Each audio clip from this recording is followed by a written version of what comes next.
Hey, what is up, gang? This is that dude with no pockets, and today we're going to be surviving every single Danganronpa execution. This video has spoilers for all of the Danganronpa games. Okay, maybe we're not doing Ultra Despair Girls, but regardless, if you haven't played the games before, these aren't cute little spoilers. These are spoilers that will ruin any ability for you to play this game. So if you haven't played the games or you're my IRL friend, then don't watch this video because I'm going to make you play these games one day. Anyways, Danganronpa is home to some of the most brutal and unfair punishments for some of your favorite characters. Me personally, I don't plan on going out like that, because not only would it hurt, but I'd also be turned into butter, which is honestly humiliating. I have some tricks up my sleeve though, so I'm going to be defeating and outsmarting Monokuma at his own game. Let's start this off at the start of the whole franchise, with Jin's execution. Okay, so one of the things that you can notice is that he has his hands tied behind his back, and he's not strapped in anywhere else. So, what I would do in this situation is I would take out the razor blade that I'm hiding in the palm of my hand. I would use that to cut the rope, and then slowly use my fingers to undo it, because I'm gonna need the full length of that rope later. And then I can tie underneath the chair to make my own little seat belt. This is not related to anything, but I would not be screaming like that. Look at the way his entire body shakes. This dude's looking like a goddamn bobblehead. I would not be so stressed out because I know that I can survive this. You know, in my head, this is basically just like going on a roller coaster. You know, I've been on roller coasters that have straight 90-degree drops, so really this isn't nothing to me. So at the end of the execution, when the doors open up, you can see the skeleton falls down from the top of the camera into frame, which means even having his hands bound behind his back, he was still strapped into that chair.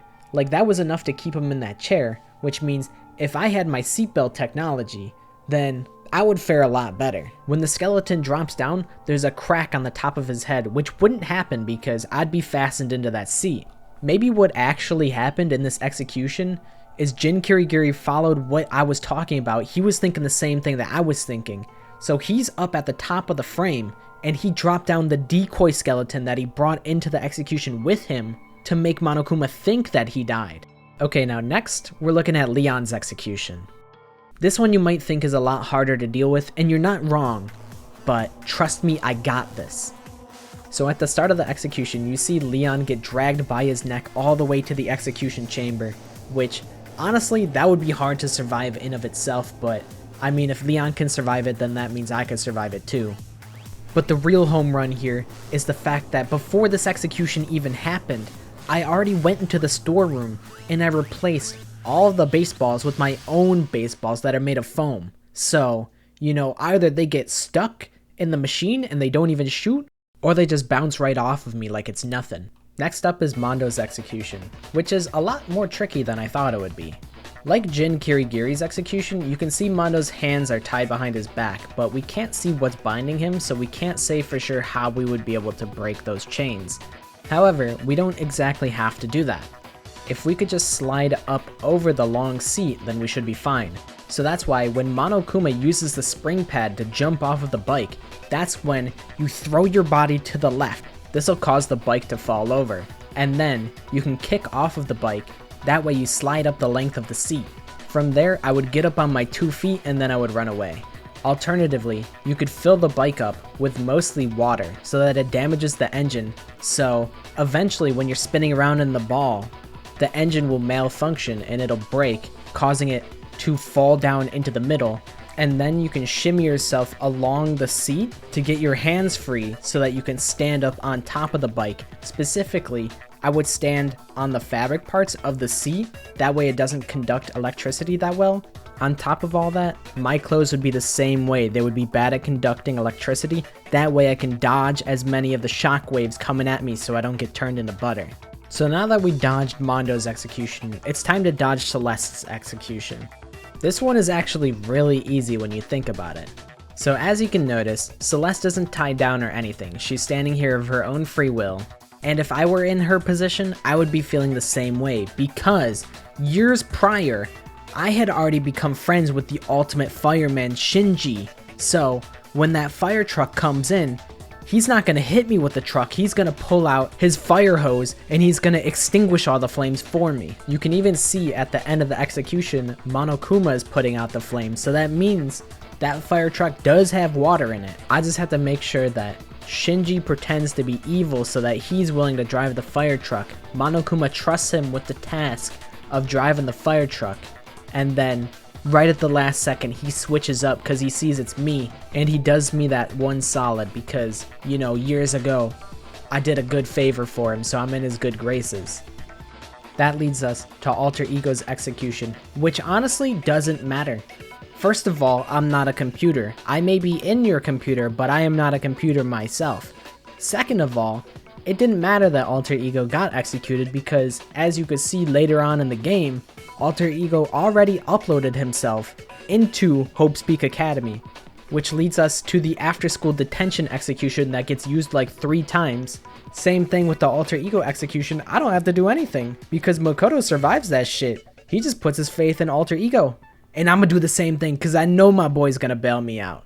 So that's all of Danganronpa 1 execution. So now let's do Danganronpa 2. And right off the bat, Terus looks fucking impossible to escape.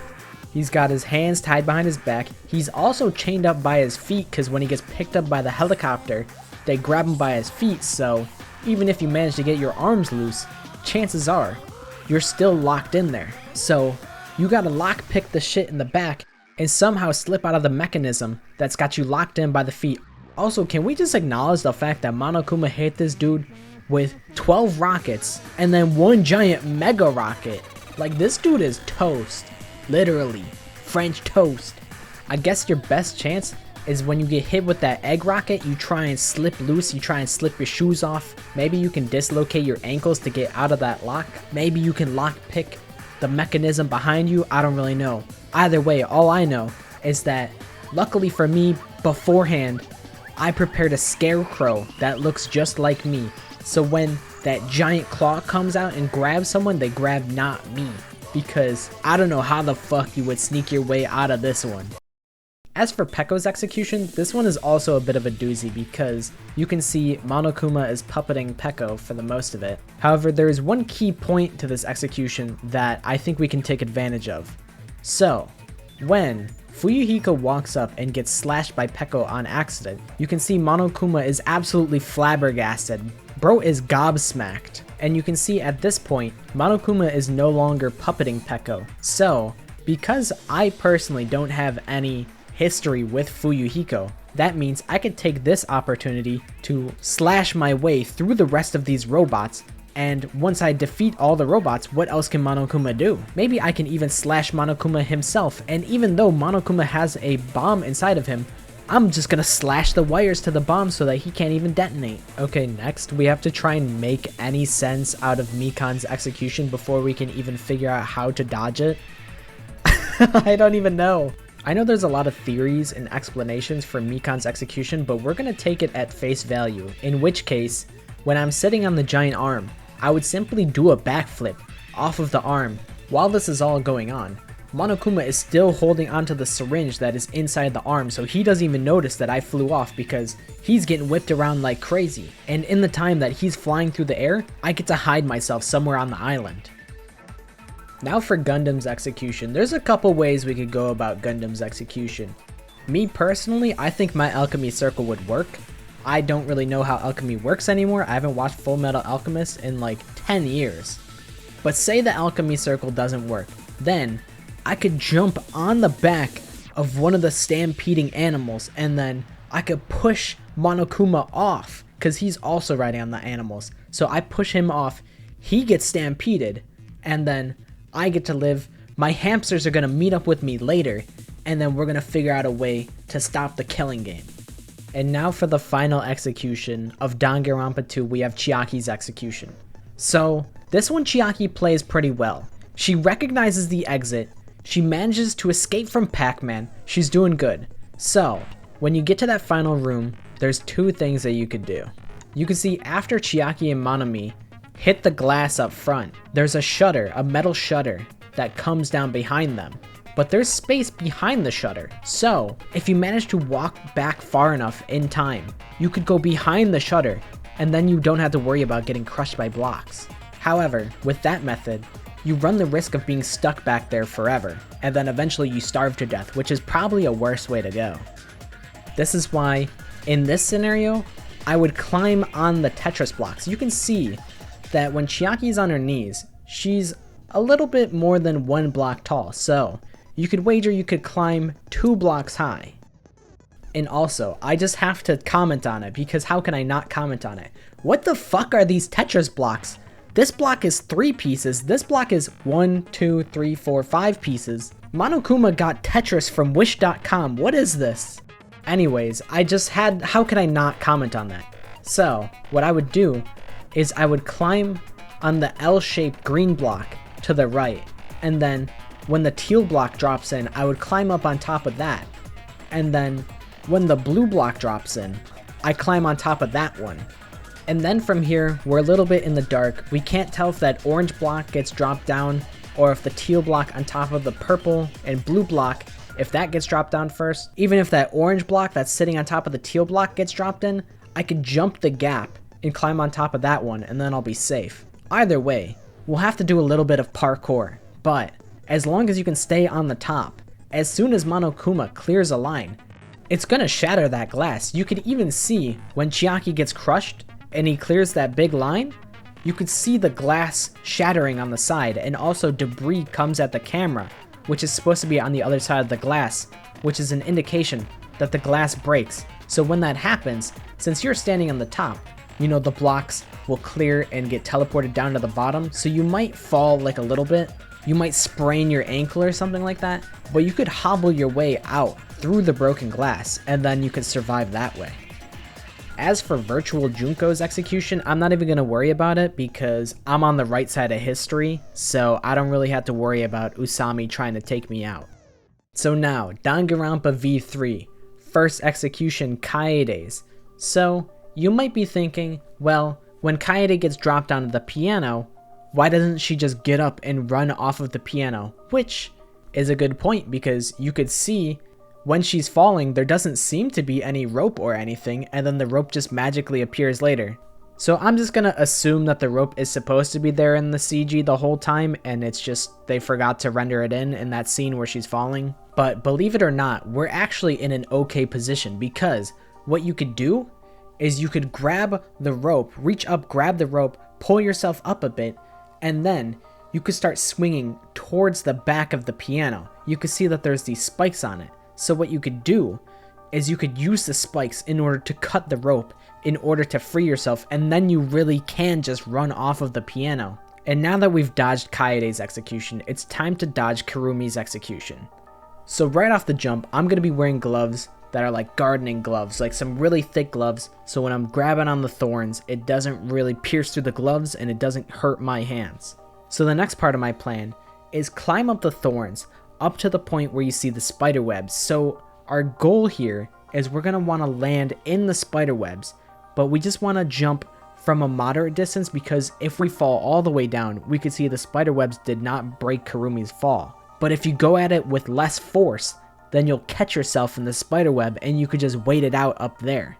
And what we want to do is we want to twist some of the thorns so that we break off a piece. That way we can use the thorn to cut the spider web later when we want to come down. So now that that's squared away, we can go on to Korekio's execution, which there's a way that I would get out of it, and then there's a way that I could recommend you guys to get out of it, because I'm sure you guys don't have connections like I do.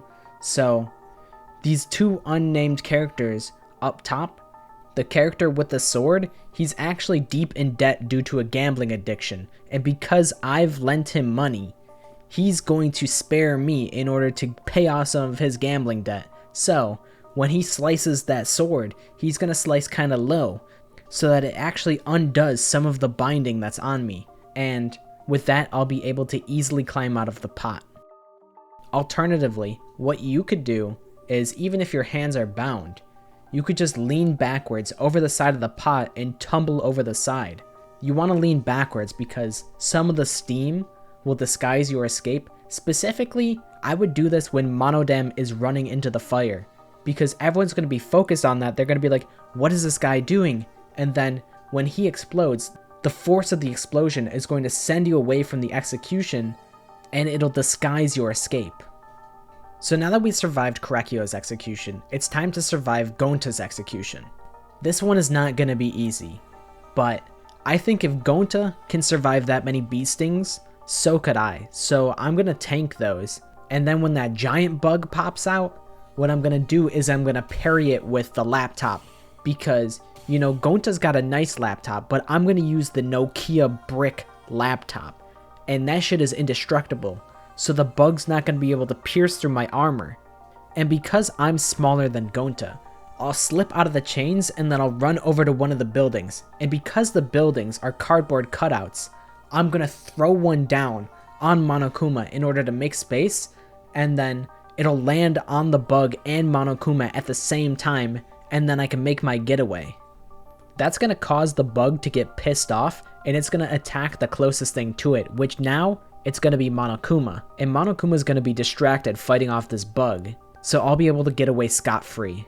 So now that leaves us with Kaito's execution, which we've already kind of been here before, so we kind of already know the strategy. Some of the benefits that we have is we're not about to die of a chronic illness, so we don't have to worry about that. We just have to worry about surviving the execution.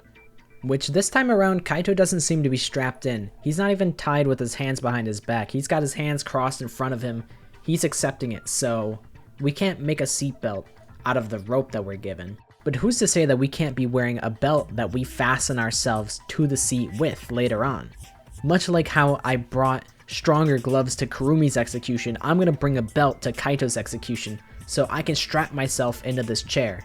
Because when he hits the ground and the doors open, Kaito spills out, which we don't want to happen. Otherwise though, he seems to be in pretty decent shape. It looks like the only major damage he took is due to his illness. So as long as we can stay in that seat for the whole time, I think we're going to be golden. And then for the final execution, Smoogie and Kibo's execution, well, you know, I'm not a robot and I'm not the mastermind. So, you know, I'm just going to be surviving that one straight up. Like, if you see the rock coming down and it's about to land on you, bro, just sidestep out the way. Even then, Shuichi, Maki, and Himiko, they had rocks falling on top of them. They were covered in debris, and then they pushed that shit off. They said, what do I look like, a bitch? It's gonna take more than that to kill me. And I would do it the same exact way. So yeah, basically, if I was in Danganronpa, I would just never die. Even if I was the Black End, I would still get away with it. If you have any other methods or strategies you would use to survive an execution, please do leave a comment. I'd love to hear your ideas, especially Terus, because that guy is cooked, literally. Anyways, I'm super thankful for the pleasant comments and support that I've been getting recently. You guys have been very kind to me. I appreciate that. I have another channel. It's supposed to be my main channel. I make videos about non-Danganronpa related stuff. So sometimes it has my friends in it. It's usually just whatever I'm interested in at the moment, which kind of tends to be FPS games, but it's kind of similar content, just not Danganronpa. And I also stream as a VTuber on Twitch. I'm gonna fucking freak it. I'm gonna fucking freak it. I'm gonna fucking freak it. I'm gonna freak it. I'm gonna freak it. I'm gonna freak it. Bro, Garfield Kart sucks my dick. I'm gonna be honest, this shit sucks so bad. I'm like having a bad time in fucking Garfield Kart. I rage quit out of Apex so I can play Garfield Kart. I'm fucking having a bad time. Alright, do the shortcut, do the shortcut. So if you're interested in checking that stuff out, it'll always be in the description, but this channel will always be Danganronpa. I will continue making Danganronpa stuff for as long as my brain can think about it. And if not, it'll be Danganronpa related, like Your Turn to Die, you know, stuff that is kind of adjacent to the genre.